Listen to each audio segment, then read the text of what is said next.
আগে শিখতে হয় প্রেম মানে কি। তোর প্রেমের সঙ্গেই কেউ শিখায় নাই, আমি শিখাই দিই, মাথায় রাখিস। প্রেম শব্দের মানে হচ্ছে, এটা এখনকার মানুষ এটা শুনলে কেমন জানি ভিতরে একটা আউলা বাতাস লাগে। প্রেম শব্দের মানে হচ্ছে যত্ন।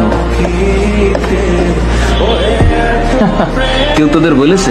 আজকে আমি বলে দিলাম, যার যত প্রেম তার যত্ন তত বেশি। আর এর সাথে আর একটা টুকুর করে একটা শব্দ মাঝখানে লাগিয়ে দিলেই খেলাটা অন্যভাবে ঘুরে যাবে। এই যত্নের নিঃশেষে আরেকটা শব্দ আছে দায়িত্ব, আর যত্নের ডান পাশে আরেকটা শব্দ আছে শ্রদ্ধা।